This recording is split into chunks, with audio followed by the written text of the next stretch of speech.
shirka golaha wadatashiga qaran ee arrimaha doorashooyinka oo laga gaaray natiijo wanaagsan waxa lagu wadaa in la soo gabagabeeyo maalinta Khamiista. Wasaaradda arrimaha gudaha federaalka oo daafurtay shir looga hadlayo dib u soo celinta nidaamka diiwaangelinta madaniga ah. Wasaaradda waxbarashada federaalka oo Muqdisho ku soo gabagabeysay shirka istiraatiijiyadda qaranka. Wararka dibadda aan idin haynana waxa kamid ah qaramada midoobay oo ku baaqday ciidamada Mali inay sii daayaan madaxweynaha dalkaasi.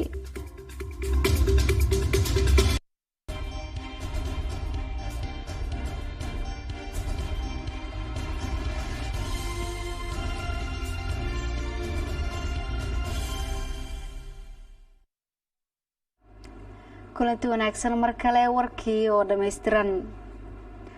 shirka golaha wadatashiga qaran ee looga hadlayo arrimaha doorashooyinka ayaa laga gaaray natiijo wanaagsan waxaana lagu wadaa in shirka la soo xiro maalinta Khamiista ah ee soo aadan. Hafayeenka xukuumadda federaalka Soomaaliya Mudane Maxamed Ibraahim Macallim oo la hadlay warbaahinta qaranka ayaa ka warbixiyay horumarka ay madaxda ka sameeyeen shirka. maanta waa maalintii afraad ee shirka golaha wadatashiga qaran ee doorashooyinka Soomaaliya oo shir gudoominaya ra'iisul wasaare Maxamed Xuseen Roble. runtii intii shirku uu socday maalinta ka dambaysa waa uu ka sii wanaagsanaanayay marka la fiiriyo isfahamka iyo sida ay isula jaan qaadayeen madaxda dawlad goboleedyada dalka runtii iyo gudoomiyaha gobolka Banaadir ahna duqa magaalada Muqdisho waxa ay muujiyeen bisayl sida ay u doonayaan in heshiis laga gaaro arrimaha doorashooyinka dalka. hadda marka la fiiriyo sida ay wax u socdaan waxa gabagabo ah oo hadda heer gabagaba maraya dhamaystirka qodobada maaragtay ka soo bixi doona heshiiska la filayo in halka lagu saxiixo insha Allah sida qorshuhu yahayna waxa la sameyn doonaa oo shir weyn oo arrimahaasi lagu saxiixay ama xaflad weyn ama munaasabad la qaban doona maalinta Khamiista sida qorshuhu yahay taasoo maaragtay wax weyn u ah ama muhiim u ah shacabka Soomaaliyeed guud ahaan maadaama dadku ay aad uga wardhowrayeen ay u sugayeen natiijada shirkan wuxuu ahaa maaragtay mid si saraaxad leh had iyo jeer ay madaxdu qodob ugu qaadayeen qodobadii kala hore maaragtay shirka keenay in mugdi uu ku jiray doorashooyinka la xiriiray. waxa kaloo aad sidoo kale looga hadlayay arrimaha kale iyana muhiimka u ahaa doorashada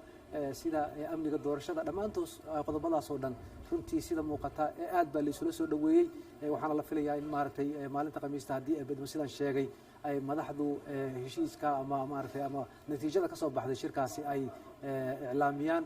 oo ay noqoto maalinta ugu dambaysa shirka. marka la fiiriyo waqtiga juhdiga ay geliyeen madaxda wuxuu shaqaynaysay qaarkood habeen iyo maalin ra'iisul wasaaraha had iyo jeer xudun u ahaa wada hadaladana waxa uu ahaa qofka maaragtay habeen iyo maalin ka shaqaynayay sidii shirkaas u guuleysan lahaa. insha Allah waxaana la rajaynayaa marka in shirkaasi Soomaalidu ay ka maqlaan wax lagu farxo oo horseeda in dalku doorasho uu aado doorashadaasna ay noqoto mid maaragtay dalka oo dhan si daahfuran uga dhacdo.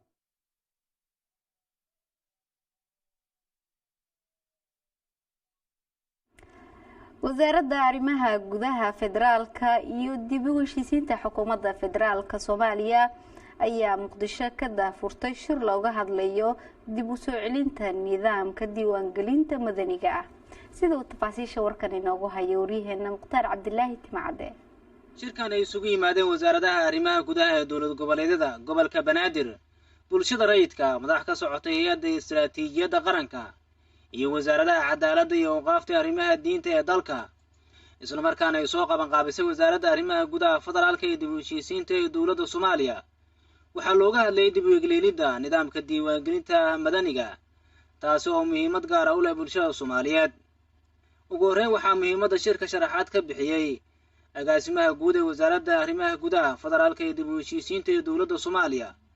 isagoo tilmaamay in wasaaraddu ay qaadatay in dib loo soo celiyo nidaamka diiwaangelinta dadweynaha. shirkani waxaan isugu imaanay diiwaangelinta madaniga ah ee qaran maadaama dawladdii naga burburtay muddo 30 sano ka hor ah. wasaaradda waxay qaadatay in ay dib u soo celiso diiwaangelintii dadka qofka markii uu dhasho ilaa marka uu dhinto uu daatada ka baxayo. qofka marka uu dhasho MCH ku dhasho ama isbitaalku ku dhasho iyo ilaa iyo marka uu dhimanayo oo ay xaqiijinayso wasaaradda caafimaadka qaabka uu dhintay iyo sida uu dhintay iyo markaas inuu daatada ka baxo. wasiirka arrimaha gudaha dowlad goboleedka Hirshabelle ayaa sheegay in nidaamkan muwaadinku ku helay waqtiga dhalashadiisa ay kala shaqeyn doonaan wasaaradda arrimaha gudaha. kulli shaqada hadda socoto qofka soo socdo imaana baasaboor raba wuxuu leeyahay dhalasho sugnaanaan raba meel uu ku dhashay ma taqaanid waqti uu dhashay ma ogid kowda July ama kowda January meel u taalo warqada loogu qoraa maca salaam waa tagay baasaboorkana saas ku qaadana. laakiin haddii uu maanta jiri lahaa diiwaan wax laga fiiriyo iyo wax cad oo lagu xisaabtamo dhibkaas lama geli lahayn. haddaan hawsha la gelin oon wax la dhaqaajin wax la isqabatii kara jiri maayaan. marka waxaan leenahay hawsha halkiina ka wada insha allahu tacaala habeen iyo maalin waxaan diyaar u nahay inaan hirgelinteeda aan kala shaqeyno. wasiiru dowlaha wasaaradda arrimaha gudaha federaalka iyo dib u heshiisiinta dowladda Soomaaliya oo furay shirka ayaa tilmaamay in muhiimad gaar ah uu leeyahay barnaamijkan bulshada Soomaaliyeed. 2019 oo hadda ugu dambeysay ilaa hadda la joogo dhacdooyinkii dhacay waxaa ka mid ahaa marka uu dilaacay cudurka coronavirus. waxyaabaha cajiibka ah waxaa ka mid ahaa dadka joogay gobolka Banaadir iyo gobolada kaleeta ogsoon in la isku qabsaday la yiri gobolka Banaadir dhimashadii ee ka dhacday waxay ahayd cudurka uu dhintay oo dadka jahwareer la geliyay ilaa 15,000 10,000 9,000 inay dadka yiraahdeen waxaasoo dhibaato wax sababay waxay ahayd messengerin meel lagu diiwaan gelinayna ma jirin. maxaa la yiraahdaa qof ka hadlayo oo ama qubuurtaas xitaa warqad ku diiwaan gelinayo ma jirin. Mukhtaar Cabdi Simacad warbaahinta qaranka Muqdisho. wasaaradda waxbarashada xukuumadda federaalka Soomaaliya ayaa Muqdisho ku soo gabagabeysay shirka istiraatiijiyadda dhaqanka sida uu warkan inoogu hayay wariyaheena Cabdulqaadir Cali Axmed. shirkan muddo 2 cisho ka socda magaalada Muqdisho waxaa goobjoog ka ah khubaro caalami ah oo ka kala yimid gudaha dalka iyo dibaddiisa waxaana looga hadlay istiraatiijiyadda dhaqanka qaranka Soomaaliya si loo soo nooleeyo doorkii uu ku leeyahay xoojinta dhaqanka iyo suugaanta Soomaalida. agaasimaha wakaaladda filimada Soomaaliyeed Yaxya Cali Faarax ayaa sharaxaad ka bixiyay doorkii wakaaladda ay ku leeyahay xoojinta dhaqanka balse ay ka mid noqotay waxyaabihii ku burburay dagaalada sokeeye ee dalka ka dhacay. wakaaladda filimada Soomaaliyeed waxay kaalin ku lahayd xilligii dawladdii dhexe horumarinta hidaha iyo dhaqanka Soomaalida balse waxa ay taasi luntay markii ay meesha ka baxday dawladdii dhexe oo mudnaan gaar ah siin jirtay hawshii wakaaladdu ay qaban jirtay. haddaan wax ka xuso hawlahaasi waxaa ka mid ahaa horumarinta hidaha iyo dhaqanka oo ay wakaaladda filimada Soomaaliyeed ka sameyn jirtay tusaale filimkii cilmiga caado oo aan wada ognahay waxa uu ka hadlayay si weyn uga hadlayay caadooyinka iyo dhaqamada xun ee bulshada ku faafay. runtii waagaas dadka Soomaalidu waxay ahaayeen dad dhaqamo xun ay ku faafeen oo sida wax sheegitaanka iyo falaafalowga waxa la yiraahdo iyo waxyaabo saas ayaa dadka ku faafay. marka wuxuu ka wacyi gelinayay bulshadii dhibaatada ay leedahay intii daawatay inta kalena waxaan rajaynayaa inay maartay wax badan ka fahmi doonaan. runtii waxa uu tusaale u ahaa in dhaqamadaas laga cirib tiro dadka. runtiina waxa uu door weyn ka qaatay arrimahaas in wax laga qabto. wakaaladdu waxay u taagneyd suuradda aflaanta baalmarsan hidaha iyo dhaqanka Soomaaliyeed taasoo maanta jaanrogan iska noqotay. macnaha ma aysan jirin wax walba waagaas soo mara waxaa la sugan jiray jasuura wixii bulshada u fiicanna waa loo sii day jiray wixii aan dhaqanka ama aan diinta islaamka ku wanaagsanayna waa laga reebi jiray. taas marka waxay ahayd si weyn loo xakameyn jiray laakiin maanta taas meesha uma taalo oo waan aragnaa in wax walba waa jaanrogan noqotay. macnaha social media wax walba ku jiraan YouTube-ka wax walba ku jiraan aaladahaas ay ku jiraan. marka taas agaasimaha guud ee wasaaradda waxbarashada xukuumadda federaalka Soomaaliya Maxamed Cabdi Xasan ayaa sheegay wasaaraddu ay xoojinayso ilaalinta dhaqanka isla markaana shirkan la balaarin doono lana gaarsiin doono dhammaan dowlad goboleedyada dalka. qorshahan waxaa ka warqabtaa inuu yahay kii ugu horreeyay oo markii ugu horreeyay Soomaaliya ka hirgala oo dalka Soomaaliya laga hirgaliyo. arrinkaasna waxaan uga mahad celinaynaa agaasimaha iyo agaasimayaashiisa kale ee kala shaqeeya hay'adda fankiga iyo dhaqanka suugaanta. waxaa kaloo mahad celinayaa wasaaradda waxbarashada agaasinkeeda qaabilsan hidaha tacliinta sare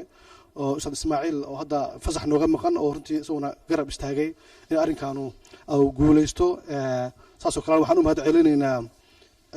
ergeyga gaarka inoo jooga magaalada Paris oo ah xarunta ugu weyn ee meesha UNESCO ay degan tahay runtii door fiican ka soo qaatay in halka inaan soo gaarnana ka shaqeyn waxaan hoosta ka xariiqaynaa muhiimadda ay leedahay kulamada noocan oo kale ah waxaan ballanqaad rasmi sameynaa insha Allah tacaala inaan ka wasaarad ahaan inaan gacan siino hay'adda fanka iyo dhaqanka iyo suugaanta Soomaaliyeed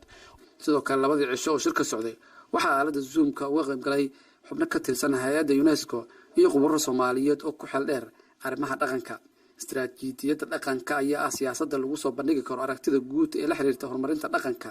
ee heer degmo heer qaran iyo heer caalami Cabdiqaadir Shacab warbaahinta qaranka Muqdisho wasiirka gaadiidka xukuumadda federaalka Soomaaliya ayaa waxa uu daafuray duulimaad caalami ah oo ay sameynayso diyaaradda Hala Airline oo ah diyaaradii ugu horeysay ee laga leeyahay Soomaaliya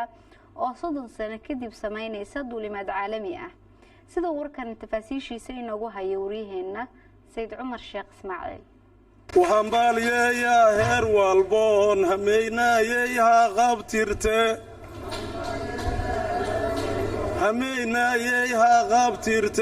Hala Airlines waa shirkadii ugu horeysay ee diyaaradeed ee laga leeyahay dalkeena Soomaaliya taasoo sameynaysa duulimaad caalami ah 30 sano kadib iyadoo wadata taariikhda Soomaaliya ee 6 Oscar shirkadda Hala oo horey 2 diyaaradood kaga shaqeynaysa gudaha dalka ayaa maanta keentay diyaarad nooceedu yahay Airbus 320 oo la mid ah diyaaradaha caalamiga ah waxaana daafuray wasiirka gaadiidka xukuumadda federaalka Soomaaliya ugu horeyn waxaa munaasabada daahfurka ka hadlay gudoomiye ku-xigeenka Hala Airlines Cabdullaahi Nuur Maxamed mas'uuliyiinta qaranka oo ugu horeeyo wasiirka xildhibaanada maamulka maareeyaha hay'adda duulista rayidka ah dhammaan mas'uuliyiinta ka soo qayb gashay bulshada rayidka bahda saxaafadda inta aan sheegay iyo inta aan sheeginba waxaan leeyahay waa mahadsantihiin waqtiga dheer ee aad maanta u taagneedeen halkaan inaad nagala qayb gashaan munaasabadan qaaliga ah ee aan maanta ku daahfurayno duulimaadka caalamiga ah ee shirkadda diyaaradaha Hala Airline waxaan leenahay anigoo ku hadlaya maamulka iyo shaqaalaha Hala Airline waxaan leenahay Hala waxay diyaar u tahay inay bulshada Soomaaliyeed u qabato duulimaad adeeg duulimaad oo la isku halayn karo xildhibaano ka tirsan baarlamaanka federaalka Soomaaliya iyo maareeyaha hay'adda duulista rayidka ayaa adkeeyay muhiimadda ay leedahay in ganacsatada Soomaaliyeed ay ku dhiiradaan diyaarada wadata taariikhda Soomaaliya marka hore waxaan u hambaliyeynaa shirkadda diyaaradaha ee Hala Airlines oo runtii talaab wanaagsan hore u qaaday waxaan xasuustaa diyaaradii ugu horeysay maalintii ay soo degaysay munaasabadii lagu soo dhaweynayay markhaati aan ka ahaa inaan maanta haddana duulimaadkii caalamiga ahaa ee diyaaradda Hala Airlines markhaati ka ahaado aad ayaan ugu faraxsanahay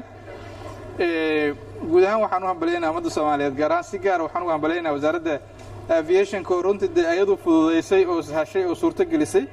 in diyaaradahaasaan oo kala yimaadaan haddii aan loo diyaari lahayn environmentigaas ama adeegii loo baahnaa wasaaradda iyo hay'adda duulista ayaan u diyaari lahayn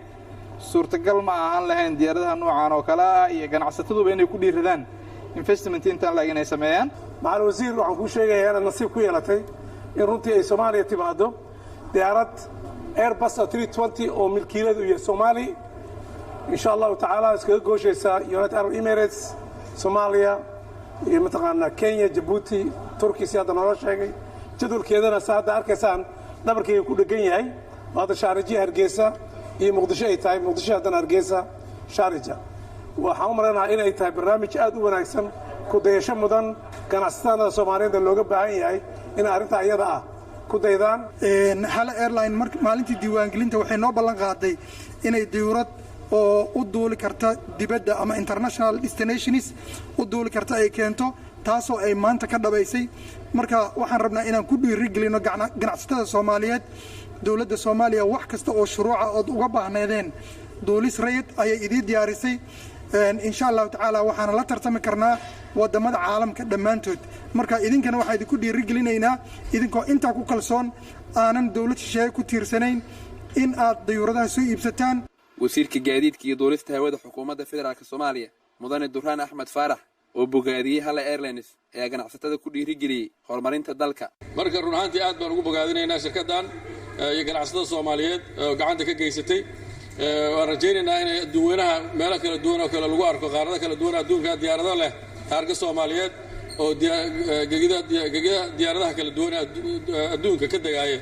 sharaf iyo qiimo weyn ay noo tahay waxaan rabnaa diyaaradaha waa badanayaan waxaan rabnaa marka wax kasta oo khuseeyay sidii loo hagaajin lahaa horumarinta diyaaradaha iyo duulimaadka inaan ka wada shaqeyno marka dadka ganacsatada oo diyaaradaha keenay oo wadanka iyo dibadiisa isku xiray horta aad bay mahadsan yihiin Mid Umar Sheekh Ismaaciil warbaahinta qaranka Soomaaliyeed garoonka aadan hadde magaalada Muqdisho. wafdi uu hogaaminayo wasiir ku-xigeenka wasaaradda caafimaadka xukuumadda federaalka Soomaaliya ayaa maanta lagu soo dhaweeyay magaalada Dhuusamareeb ee caasimadda Galmudug sida warkan Dhuusamareeb inoo soo diray wariyaha warbaahinta qaranka ee Dhuusamareeb Cabdilaahi Warsame Roble. wafdigan oo hogaaminayo wasiir ku-xigeenka caafimaadka xukuumadda federaalka Soomaaliya Dr. Axmed Xuseen Macalin Dr. Gurey ayna qayb ka ahaayeen mas'uuliyiin oo kamid yahay la taliyaha arrimaha bulshada ee xafiiska madaxweynaha Jamhuuriyadda Federaalka Soomaaliya mudane Cali Faarax Seeraar ayaa waxa garoonka diyaaradaha ee Dhuusamareeb ku soo dhaweeyay wasiirka caafimaadka Galmudug oo safarkan ku weheliyay agaasimaha guud ee wasaaradda caafimaadka Galmudug wasiirka ka tirsan Galmudug iyo maamulka Dhuusamareeb wasiirka caafimaadka Galmudug Dr. Cabdiweli Cabdullaahi Jaamac ayaa sheegay in maatinka wafdigan uu muhiim u yahay ogaanshaha baahiyaha caafimaad ee ka jira deegaanka tiimkani waxay u socdeen inay qiimeyn iyo ku sameeyaan adeega caafimaadka ka jira Galmudug oo dab ahaantii wasaaradda caafimaadka dowladda Galmudug baryahan ay advocacy ama baahi u abuureysay la taliyaha arrimaha bulshada ee xafiiska madaxweynaha Jamhuuriyadda Soomaaliya mudane Cali Faarax Seeraar ayaa rajo wanaagsan ka muujiyay in kormeerkoodani uu xoojin doono dadaalada lagu horumarinayo adeega asaasiga ah ee caafimaadka deegaanada Galmudug la soo booqdo ama loo kuurgalo caafimaadka iyo arrimaha bulshada ee ka jirta gobolkan oo aan filayo inay tahay markii ugu horeysay yimid aniga oo ka socda dowladda federaalka la taliyaha arrimaha bulshada waxaan aniga laftirkeygu farxad ii ah inaan wasiirka iyo wasiir ku-xigeenka federaalkaba kala qayb galo lana arka waxa ka socda arrimo bulsho ahaan ama caafimaad ha ahaato ama horumar ha ahaato si aan u ogaano uguna kuurgalno warbixinna uga geyno waxa ka jira maamul goboleedka Galmudug wasiir ku-xigeenka caafimaadka xukuumadda federaalka Soomaaliya Dr. Axmed Xuseen Macalin Dr. Gurey oo faahfaahiyay ujeedada safarkan uu Dhuusamareeb ku yimid ayaa xusay inay indhayn doonaan adeegyada asaasiga ah ee xarumaha caafimaad ee deegaanada Galmudug waxaan halkan ku soo gaarnay inaan indhayno xaaladda guud ee gobolka caafimaadkiisa iyo hadee Galmudug waxa laga yaabaa hataa maamul goboleedyo kale inaan uga soo gudubnana waa suurtagal insha Allah waxaan halkan rabnaa inaan u kuurgalno xaaladda guud ee caafimaadka gobolka iyo asaasiga caafimaadka guud ee asaasiga iyo xaaladda guud ee coronavirus heerka uu marahayo iyo talaalka heerka uu marahayo waa mid aan u kuurgeli doono magaalooyin badan aan mari doono fiiri doonana xaaladooda caafimaad iyo talaalku heerku marahayo talaalka maxaan ku raadaaye inta qof ay salaashay iyo wixii kale oo talaal u baahan yihiin saan u soo gaarsiin lahayn iyo coronaviruska laftiisa xaaladiisa caafimaad meesha ay marayso marka insha Allah waa dhawahay waana ku faraxsanahay soo dhaweynta wacan oo la igu soo dhaweeyay magaalada Dhuusamareeb safarkan oo qaadanaya muddo dhowr maalmood ah ayaa wafdiga wasiir ku-xigeenka caafimaadka xukuumadda federaalka Soomaaliya ay ku kormeeri doonaan xarumaha caafimaad ee deegaanada Galmudug iyadoo la filayo inay uga sii gudbaan dowlad goboleedyada kale ee dalka Cabdulaahi Warsame Roble warbaahinta qaranka Dhuusamareeb maxkamadda ciidamada qalabka sida ayaa u fariisatay eedo loo heysto askari dil u geystay dad shacab ah Nuur Maxamed Cali ayaa warkan soo diray maxkamadda darajada koobaad ee ciidamada qalabka sida ayaa u fariisatay garmaqalka eedeysane Axmed Xuseen Cumar Indey oo ku eedeysan dilka Allaha u naxariistay marxuum Faarax Xasan Mahad sidoo kalena ku eedeysan in uu dhaawacay hooyo Xabiibo Ibraahin Cali iyo Faarax Maxamed Nuur dilka iyo dhaawaca oo dhacay taariikhdu markay ahayd 2 bisha koowaad 2021 kana dhacay degmada Balad Xaawo ee gobolka Gado. dhageysiga maxkamadda waxaa ka soo qayb galay ehelada labada dhinac waxaana daafuray gudoomiyaha maxkamadda darajada koobaad ee ciidamada qalabka sida qaybta 27aad gaashaanle Maxamed Amiin Cabdulle Aadan. waxaa lagu eedeynayaa dambiga ah dil kas ah kadib markii aad si bareer ah u dishay marxuum la dhihi jiray Allah u naxariistay Farxaan Xasan Mahad isla markaana aad dhaawacday dhibanayaasha kale ah koow حبيبو إبراهيم علي لبا فارح محمد نور تاريخ ذو مركا يهد لبدا بشكوات لبدا كن لباتني كودا دقمدا بلد حاو دنبيغاس او كحسن آيات بقول تضواتني سديدات سورة البقرة قضب كأفر بقول صدني أفر حركة عقابة الصوماليات هذا سنة أحمد حسين eedaas lagu soo eedeeyay waxaad kaga jawaabi kartaa jawaabaha soo socda eedaas lagu soo eedeeyay waan galay eedaas lagu soo eedeeyay ma galin eedaas lagu soo eedeeyay dood ayaan ka qabaa gaashaanle Maxamed Cabduqaadir Maxamed oo ah ku-xigeenka xeer ilaaliyaha guud ee maxkamadda ciidamada qalabka sida ayaa soo bandhigay cadeymo iyo marqaatiyaal qorigii dilka lagu geystay waxa uu maxkamadda ka codsaday in eedeysunuhu lagu xukumo ciqaab u qalanta qodobada lagu soo eedeeyay codsigayga oo aan garsoorka u soo bandhiganayo ama aan codsanayo ama aan weydiisanayo ama eeba tahay qodobada aan ku soo eedeysanay qodobada aan ku soo hagaajinay ciqaabta u dhigmata waxaanu rabnaa cadaalad siday u helaan ehelkii marxuumka iyo marxuumka dhintay kuwa dhaawaca ahana iyo cadaalad u helaan indhoy ma aha shakhsi bulshada lagu sii hayn karo gaashaanle Axmed Cabdullaahi Buule ayaa garsoorka u sheegay sida baaritaankiisa ka soo baxday gabagabada baaristeeda waxaa iiga soo baxday markii aan marqaatiyaasha iyo dhibanayaashaba aan wareystay isla markaana tagnay goobtii sidoo kalena aan tagnay xiradii uu ka tirsanaa eedeysanaha ciidankii uu xirada kala tirsanaa oo isaga laftirkiisa uu noo sheegay inuu la joogay xilliga dhibka ay dhacayaan waxaa noo soo baxday in falkaas uu geystay indhoy maadaama ciidankii oo dhan ay noo sheegeen inuu ka maqnaa goobtiisa shaqada abuukaate Maxamed Xuseen Cumar Sanay oo ah abuukaataha difaacayay eedeysana indhoy ayaa maxkamadda horteeda ku soo bandhigay qodobo uu ku difaacayay muwakkilkiisa waxaan codsanayaa maxkamadda sharafta aan ka codsanayaa maadaama muwakkilkiiga aan lagu cadeynin dambiga lagu eedeynayo yacni aysan jirin qof si cad ugu cadeysay oo si cad u dhahayso aniga arkaya indhoy oo wax dilayo maadaama aysan jirin maxkamadda sharafta waxaan ka codsanayaa in Axmed Xuseen Cumar xorriyadiisa ay degdeg u siiso gabagabadii gudoomiyaha maxkamadda darajada koobaad ee ciidamada qalabka sida qaybta 27aad gaashaanle Maxamed Amiin Cabdulle Aadan ayaa soo xiray garmaqalka eedii loo haystay Axmed Xuseen Cumar indhoy garmaqalka la xiriira dabla booliis 26441 numbarkiisa ciidanka yahay Axmed Xuseen Cumar Maxamed loo yaqaan indhoy kuna eedeysan dil bareer ah uu geystay Allah u naxariistay marxuum la dhihi jiray Farxaan Xasan Mahad iyo sidoo kale in uu dhaawacay dhibanad Xabiibo Ibraahim Ali iyo dhibane Faarax Maxamed Nuur halkan ayaan ku gabagabeynay maxkamadda ayaan go'aan ka soo saari doonta Nuur Maxamed Ali warbaahinta qaranka Soomaaliyeed degmada Balad Xaawo ee gobolka Gado mas'uuliyiin ka socota dowladda federaalka Soomaaliya iyo maamulka Hirshabeelle ayaa waxa ay ku guuleysteen in heshiis hor u dhaca la kala dhaxdhigo beelo ku wada dagaalamay Beledweyne warkani waxa soo diray wariyaheena Ibraahim Maxamed Geedi wafdigii dowladda federaalka ee Soomaaliya iyo kan Hirshabeelle Beledweyne u joogay xalinta colaadda dadka walaalaha ay ku dhaxmartay magaalada Beledweyne kulamays daba joog oo ay ka wadeen magaalada oo ay ku aadan xalinta colaadda ayaa maanta waxa ay tageen deegaanada ay ku dagaalameen ee duleedka magaalada Beledweyne gudoomiye ku-xigeenka koowaad ee baarlamaanka Hirshabeelle Siraaji Isaaq ayaa sheegay in muhiim tahay in colaadda la joojiyo wixii hadda ka dambeeyana la guda galo wixii markaasi colaadda keenay muddada isbuuca ah waxaan ku howlaneen iyada oo ayna weheliyaan odayaasha runtii aan aad ugu mahadcelinayno labada beelood xilkasnimada ay muujiyeen sida ay nabadda ay muxuu ahay uga shaqeeyeen siday dadkooda ugu tureen muddada isbuuca ah waxaan ka shaqaynaynay farsuulinaynay u daadegnay muxuu ahaye in qaybtii koowaad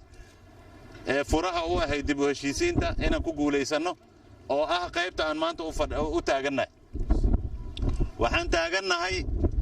goobihii ay dagaalada walaalaha aan ishuraynay ay ku dhex mareenaan taagannahay waxaad garanaysaan maalmo ka hor xabad joojinaan ku dhawaaqnay annagii odayaasho isla jirno waa ilaahay mahaddiis maanta inaan marayno in ciidamadii muxuu ahaaye deegaankan ku dagaalamay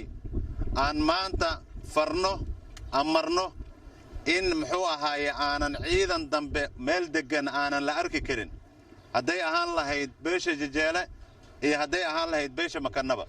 wasiir ku-xigeenka wasaaradda gaashaandhigga ahna xildhibaan ka tirsan dowladda federaalk ee soomaaliya cabdifitaax qaasim ayaa sheegay in beledweyne u yimaadeen inay xaliyaan colaadda islamarkaasina meel wanaagsan ay u marayso runtii maalin ay nooga qurux badan tahay ay nooga wanaagsan tahay maanta ma jirto waxaan laabaynaa beejkii dhiigga dhaawaca barakaca iyo xabadahan laabaynaa waxaan furaynaa beejkii nabadda walaalnimada iyo naxariista iyo wadajirka iyo deegaan wanaagga iyo daris wanaaggan waxaa weeyaan furaynaa runtii dhallinyarada waxaa weeyaan waxay muujiyeen mas'uuliyad ayay muujiyeen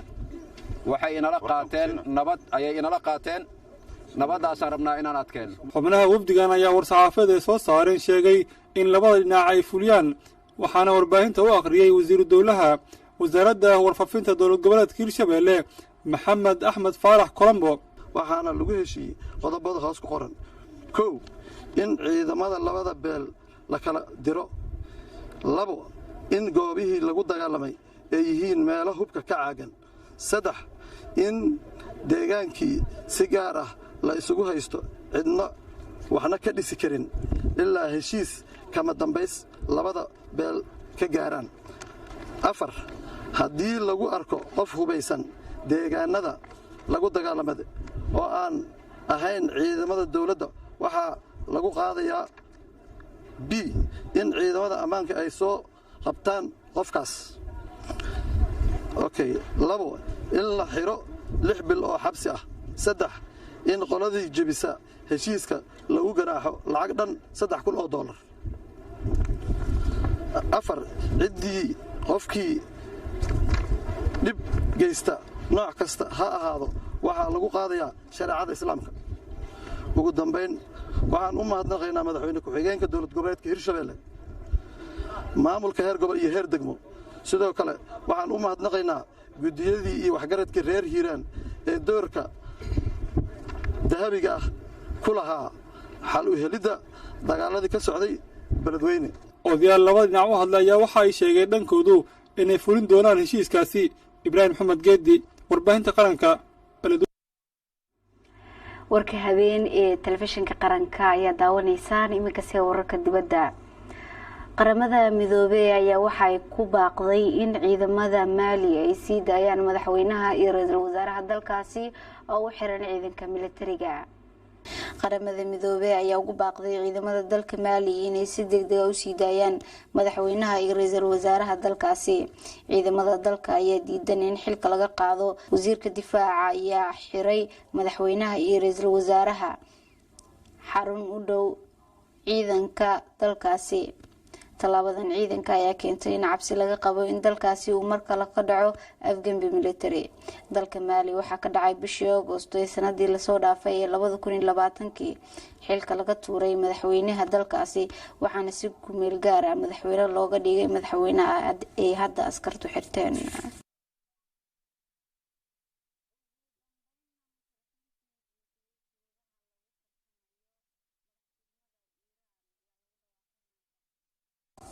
guddiga doorashada dalka Iiraan ayaa shaaciyay musharaxiinta buuxiyay shuruudaha loogu tartamayo madaxtinimada dalkaasi. guddiga ayaa waxay ku dhawaaqeen 7 musharax oo soo gudbigeen guddiga madaxtinimada Iiraan oo dhici doonto 8 bisha Juun ayna soo aadan. Ibrahim Raisi oo ah madaxa garsoorka ayaa kamid ah musharaxiinta ugu caansan ee shuruudaha buuxiyay. musharaxan ayaa 2017 la tartamay madaxweynaha hadda talada haya ee Xasan Ruuxaani. madaxweynihii hore ee dalkaasi Maxamuud Axmed Nijaad ayaa kamid ah musharaxiinta laga reebay tartanka oo buuxin waayay shuruudaha doorashada. guudaan warkii habeen oo idinka imaanayay TV-ga qaranka xarunta dhexe ee Muqdisho aan idin waramay anigoo ah Raxmi Yusuf Jimcaale. وإنك أنت تقول مدونو تبين وركن وكلا سرقت دمبي. السلام عليكم ورحمة الله وبركاته.